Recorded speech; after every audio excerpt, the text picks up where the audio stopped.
दूसरा कोई एग्जाम्पल लें, जैसे 3/2, तो ये बराबर कितना हो जाएगा? 3/2 ये हो जाएगा 3/2। तो अब 3/2 कौन सी संख्या आई? 3/2 आपका परिमेय संख्या है। तो यहाँ पे देखिए, पूर्ण संख्या का पूर्ण संख्या में भाग दिए तो हमको पूर्ण संख्या नहीं मिला, हमको कौन सी संख्या मिल गई? परिमेय संख्या मिल गई। इसका मतलब क्या हुआ कि पूर्ण संख्याएं भाग के लिए समृद्ध नहीं हैं, तो यहाँ पे हम नहीं लिखेंगे। अच्छा, ये छूट गया था, यहाँ पे भाग के लिए ये प्राकृत संख्याएं समृद्ध नहीं है, तो यहाँ पे नहीं लिख देंगे। ठीक है, तो ये चौथा हमारा हो गया कि पूर्ण संख्याएं भाग के लिए समृद्ध नहीं है। पूर्ण संख्याएं भाग के लिए समृद्ध नहीं है। ठीक है, अब इसके बाद हम चलते हैं पूर्णांक संख्याओं पर।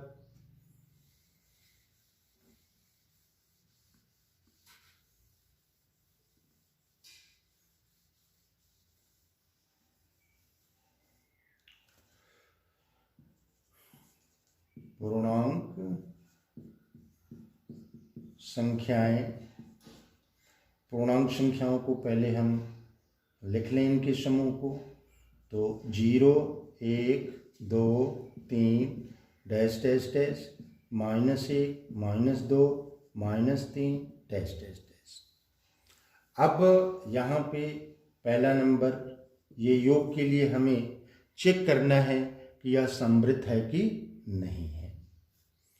तो वही क्रिया जो पहले हम प्राकृत संख्या पूर्ण संख्याओं के लिए प्रयोग कर चुके हैं, यानी कि इसमें से कोई भी दो संख्या हम लेंगे और उन दोनों संख्याओं को जोड़ेंगे, और जोड़ भी अगर इन्हीं में से कोई आता है तो इसका मतलब ये हुआ कि पूर्णांक संख्याएं योग के लिए समृद्ध हैं। अब इसको चेक करें हम। मान लेते हैं कि 3 है और फिर प्लस यहाँ -3 कर दें, यह भी पूर्णांक संख्या है, लेकिन दोनों का जब जोड़ करेंगे तो फिर क्या आएगा? 0। अब 0 इसमें हमको दिख रहा है, तो यहाँ हम क्या देख रहे हैं कि अगर एक पूर्णांक संख्या को दूसरी पूर्णांक संख्या में जोड़ रहे हैं तो पुनः हमें पूर्णांक संख्या प्राप्त हो रही है।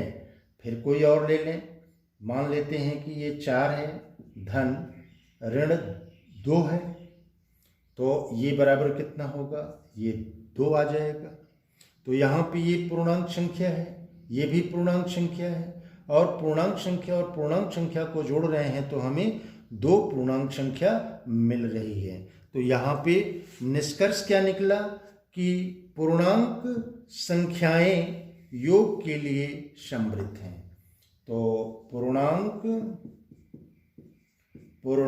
संख्याएं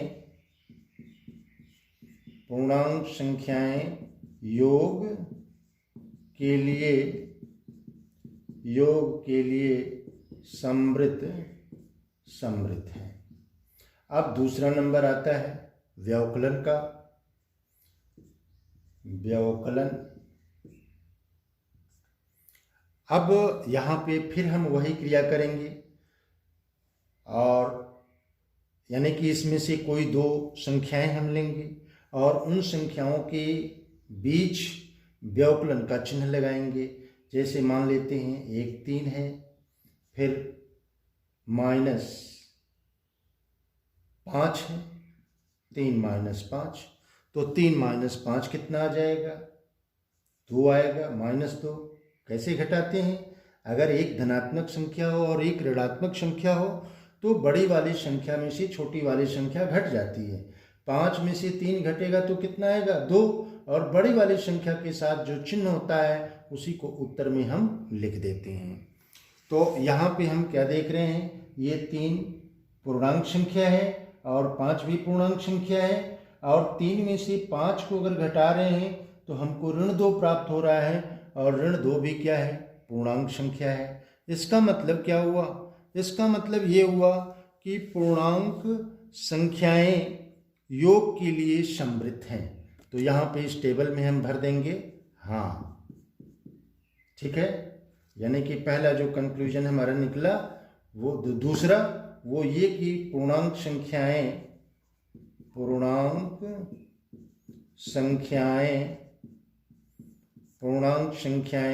व्यवकलन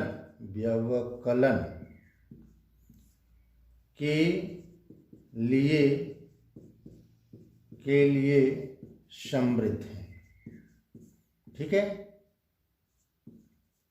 अब तीसरे नंबर पर आते हैं। तीसरा जो हमारा ऑपरेशन है वो है गुणन का, यानी कि इसमें से कोई भी 2 संख्याएं हम लें और उन संख्याओं को गुणा करें, और गुणनफल भी हमको इसी में से प्राप्त होता है। यानी कि 2 पूर्णांक संख्याओं का गुणनफल अगर पूर्णांक संख्या मिलता है तब हम ये कहेंगे कि पूर्णांक संख्याएं गुणन के लिए समृद्ध हैं। अब यहाँ पे देखें, कोई एग्जाम्पल लें। मान लेते हैं एक 4 है, फिर एक -3 है। अब इसका जब हम गुणा करेंगे तो फिर हमको क्या मिलेगा, -12 मिलेगा। गुणा कैसे करते हैं, 4 में 3 का गुणा किए 12, यहाँ पे इसके साथ प्लस है, यहाँ माइनस है, तो प्लस और माइनस का मल्टीप्लाई करेंगे तो माइनस होगा, ठीक है।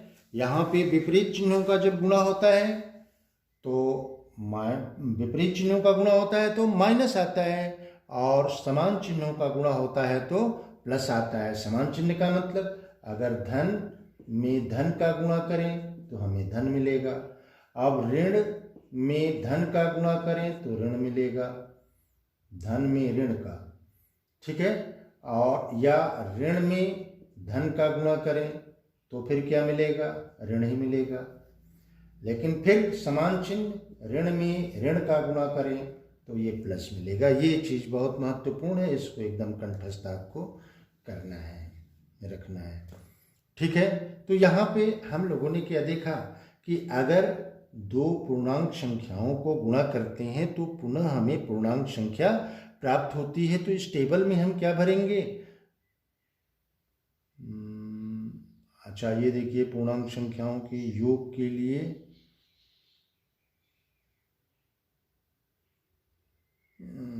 अच्छा ये दूसरा नंबर हम लोगों ने देखा था, पूर्णांक संख्याएं व्यवकलन के लिए समृद्ध हैं, तो यहाँ पे हम हाँ लिख देंगे। और फिर तीसरे नंबर पर, तीसरा नंबर में क्या मिला था हम लोगों को कि पूर्णांक संख्याएं गुणन के लिए समृद्ध हैं, तो गुणन के लिए समृद्ध हैं, तो यहाँ पे हम हाँ लिख देंगे। फिर यानी कि ये गुणन है, गुणन, तो पूर्णांक संख्याएं गुणन के लिए समृद्ध हैं, ठीक है। अब चौथा नंबर जो है वो क्या है, भाग। चौथा नंबर है भाग। अब इसमें से अगर कोई भी 2 संख्या हम लें, कोई भी 2 संख्या लें, सपोज कर लें अगर एक संख्या 3 है, दूसरी संख्या 5 है, तो 3 और 3 में 5 से अगर हम भाग दें तो हमें 3/5 प्राप्त होगा। तो यहाँ पे 3/5 क्या है, ये परिमेय संख्या है। तो अगर एक पूर्णांक का दूसरे पूर्णांक से हम भाग दे रहे हैं तो हमें क्या मिल रहा है, परिमेय संख्या। अब अगर एक पूर्णांक 4 है, फिर दूसरा पूर्णांक अगर -2 है, तो इसका जब हम डिवीजन करेंगे तो -2 आ जाएगा। तो कहने का मतलब ये कि अब यहाँ पे पूर्णांक संख्या में पूर्णांक संख्या से भाग दे रहे हैं तो पूर्णांक संख्या प्राप्त हो रही है, लेकिन ऊपर वाले में देख रहे हैं कि पूर्णांक संख्या में पूर्णांक संख्या का अगर भाग दे रहे हैं तो पूर्णांक संख्या प्राप्त नहीं हो रही है। इसका मतलब ये हुआ कि पूर्णांक संख्याएं भाग के लिए समृद्ध नहीं हैं। तो यहाँ पे इस टेबल में हम भरेंगे नहीं,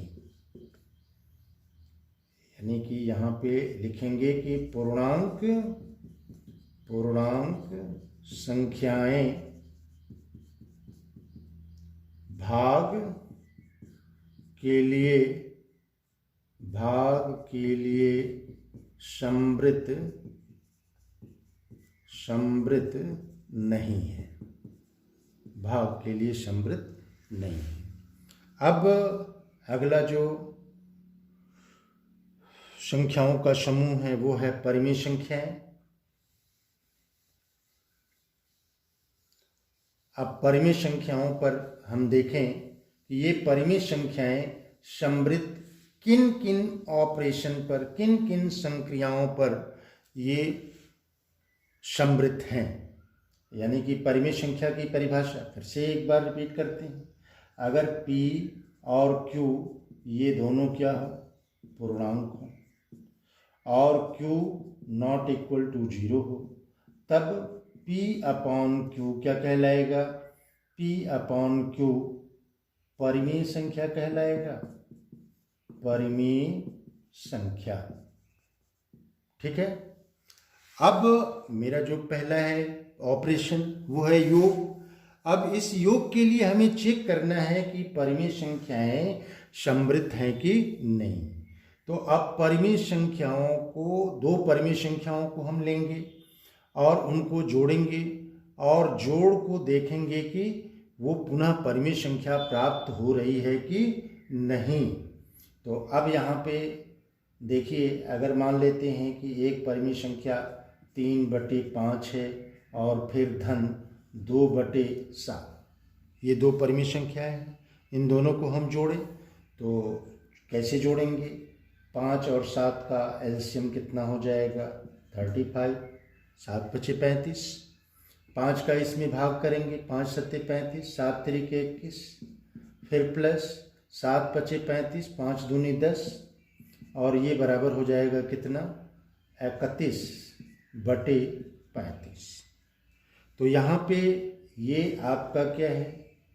परिमेय संख्या। ये क्या है? परिमेय संख्या। अब इन दो परिमेय संख्याओं को जोड़ रहे हैं तो ये भी क्या हमको मिल रहा है?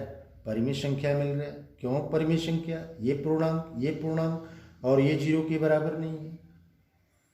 एक और एग्जांपल लेते हैं। यहाँ पे हमने क्या देखा कि अगर दो परिमेय संख्याओं को हम जोड़ रहे हैं तो पुनः हमें एक परिमेय संख्या प्राप्त हो रही है। अब एक परिमेय संख्या हम लेते हैं -2/5 और दूसरी परिमेय संख्या ले रहे हैं 3/4। अब इन दोनों को हम जोड़ें तो इन दोनों को जब हम जोड़ेंगे तो ये कितना हो जाएगा? 5 और 4 का एलसीएम आ जाएगा 20, और 5 का इसमें भाग करेंगे तो 5 चौको 20, 4 में 2 का गुणा करेंगे -8 हो जाएगा, और फिर प्लस 4 × 5 = 20, 5 × 3 = 15, और 15 में से 8 घटेगा तो कितना हो जाएगा? 7/20। अब यहाँ पे एक परिमेय संख्या हमने लिया, ये दूसरी परिमेय संख्या लिया, इन दोनों परिमेय संख्याओं को हमने जोड़ा तो जोड़ कितना मिला? पुनः हमको परिमेय संख्या प्राप्त हुई। तो इसका मतलब क्या हुआ कि परिमेय संख्याएं योग के लिए समृद्ध हैं। तो यहाँ पे हम लिख देंगे हाँ, यानी कि पहला हमारा जो कंक्लूजन निकला वो क्या निकला? योग के लिए कि परिमेय संख्याएं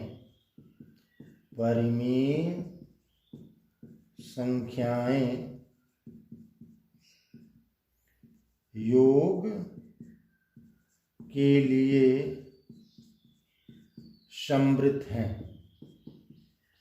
समृद्ध हैं। अब जो दूसरा ऑपरेशन है, दूसरी संक्रिया क्या है? दूसरी संक्रिया है व्यवकलन। दूसरी संक्रिया व्यवकलन है। यानी कि कोई दो परिमेय संख्या हम लेंगे और उसका अंतर निकालेंगे। अगर अंतर यानी कि घटाव हमको पुनः अगर परिमेय संख्या प्राप्त होती है तो इसका मतलब ये होगा कि परिमेय संख्याएं व्यवकलन के लिए समृद्ध हैं। तो अब चलिए एग्जाम्पल लेते हैं। मान लेते हैं कि ये 3/5 है और इसमें से 2/5 को हमने घटाया। ये भी परिमेय संख्या है, ये भी परिमेय संख्या है, और घटाएंगे तो फिर कितना होगा 3। ये दोनों का हर बराबर है तो अंश में से अंश को घटा लेंगे। 3 में से 2 घटाएंगे तो 1 आएगा, 1/5। अब ये भी हमको क्या मिल गया, परिमेय संख्या मिल गया। फिर कोई और फिर कोई एग्जाम्पल लेते हैं। मान लेते हैं -3/7 है। -3/7 में से 2/5 को घटाऊं तो ये बराबर कितना हो जाएगा, 7 और 5 का एलसीएम कितना आएगा, 35। 7 का इससे भाग करेंगे, 7 से भाग करेंगे 35 में, 7 बचे 35, 5 आएगा, 5 में 3 का गुना करेंगे तो ये -15 आ जाएगा। और फिर 5 का इसमें 5 सत्ते 35, 7 दूनी 14, ये हो जाएगा 14। फिर अब इसको जोड़ेंगे तो फिर ये कितना आ जाएगा, ये भी ऋण है, ये भी ऋण है, तो इस स्थिति में दोनों संख्याएं जुट जाएंगी और उनके साथ माइनस का चिन्ह आ जाएगा। तो ये हो जाएगा 5 और 4 9 और 1 और 1 2, -29 और बटे 35। तो हम क्या देख रहे हैं, -29/35 ये क्या है, परिमेय संख्या है। यानी कि एक परिमेय संख्या में से दूसरी परिमेय संख्या को हम घटा रहे हैं तो हमें पुनः परिमेय संख्या प्राप्त हो रही है।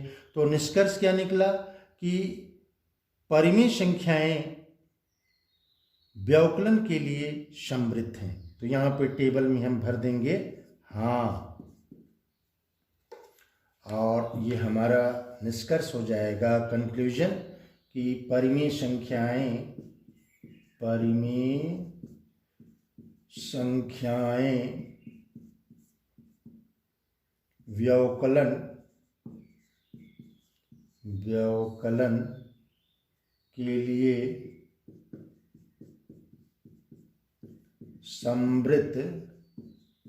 व्यवकलन के लिए समृद्ध हैं। अब तीसरा नंबर आता है गुणन का। गुणन, अब इसको कैसे चेक करें, वैसे ही क्रिया सबकी एक ही है। परिमेय संख्याओं के समूह में से दो परिमेय संख्याओं को हम लेंगे, उनको गुणा करेंगे। अगर गुणनफल परिमेय संख्या प्राप्त होता है तो कहेंगे कि समृद्ध होगा, और नहीं प्राप्त होता है तो कहेंगे नहीं। अब हमको एग्जाम्पल ले लेते हैं। मान लेते हैं 3/4 गुणे 2/7 है। ये भी परिमेय संख्या, ये भी परिमेय संख्या। जब इसका गुणा करेंगे तो अब परिमेय इसका गुणा कैसे करते हैं, अंश का अंश में गुणा करते हैं, हर का हर में गुणा करते हैं। तो 3 में 2 का गुणा करेंगे तो 3 दूनी 6 और 4 में 7 का गुणा करेंगे तो 4 सत्ते 28, ये हो जाएगा 6/28। अब यहाँ पे 6 आपका क्या है, पूर्णांक संख्या है, 28 भी क्या है, पूर्णांक संख्या है, और 28 0 के बराबर नहीं है। इसका मतलब क्या हुआ, 6/28 परिमेय संख्या मिली। तो यहाँ पे हम क्या देख रहे हैं कि अगर एक परिमेय संख्या को दूसरी परिमेय संख्या से गुणा कर रहे हैं तो गुणनफल हमें परिमेय संख्या प्राप्त हो रही है। एक और एग्जाम्पल देखते हैं। मान लेते हैं -2/5 में 0 से गुणा करें। 0 भी हमारा क्या है, 0 भी परिमेय संख्या है। तो अब इसका 0 में जब हम गुणा करेंगे, आगे हम लोग पढ़ेंगे भी 0 का महत्व, 0 का गुणा करेंगे तो हमें 0 ही प्राप्त होगा। तो यहाँ पे एक परिमेय संख्या